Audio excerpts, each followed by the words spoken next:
बोलो चिंतामणि पारसनाथ भगवान की जय। होली का पर्व अधर्म पर धर्म की, असत्य पर सत्य की, बुराई पर अच्छाई की विजय का प्रतीक है।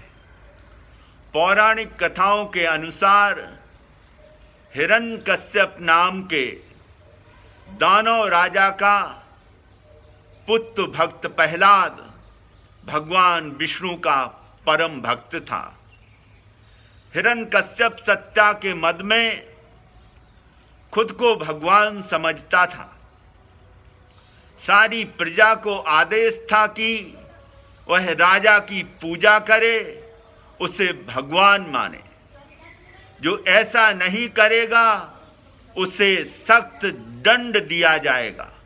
प्रजा राजा के अत्याचारों से दुखी थी, पीड़ित थी, परेशान थी। भक्त प्रहलाद ने अपने पिता के इस आदेश को मानने से इनकार कर दिया।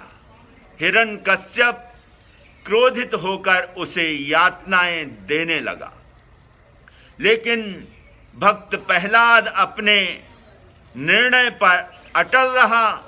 उसे भगवान विष्णु पर अटूट आस्था, श्रद्धा, भक्ति थी।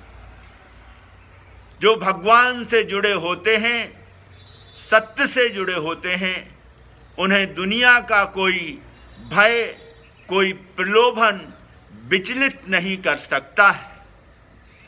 हिरण्यकश्यप ने अपनी बहन होलिका के साथ मिलकर भक्त प्रहलाद को मारने की योजना बनाई। होलिका को आग में सुरक्षित रहने का वरदान प्राप्त था और भक्त प्रहलाद को मौत का कोई भय नहीं था, इसलिए वह सहर्ष सहमत हो गया। अग्नि में प्रहलाद को जलाने के लिए होलिका उसे अपनी गोद में लेकर बैठ गई।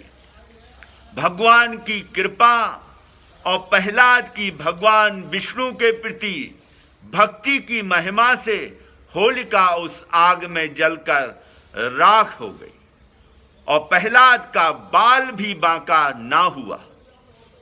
जिस व्यक्ति के पास सत्य का बल होता है, धर्म का बल होता है, देव गुरु धर्म के प्रति श्रद्धा, भक्ति, समर्पण और विश्वास होता है, ईश्वरीय शक्तियां उसकी रक्षा करती हैं। लाख कोशिशों के बावजूद आसुरी शक्तियां उसका बाल भी बांका नहीं कर पाती हैं। जब व्यक्ति स्वार्थवश दुर्भावनाओं से ग्रस्त होकर सत्ता संपत्ति के मद में अहंकार से चूर होकर अन्याय करता है, सत्य को कुचलने का प्रयास करता है, तो कोई वरदान उसकी रक्षा नहीं कर सकता। वरदान भी उसके लिए अभिशाप बन जाते हैं। देवी शक्तियां भी तभी सहायक होती हैं जब तुम्हारा अंतर्मन पवित्र हो, जब तुम सद्भाव के साथ साथ सत्कर्म में लीन हो।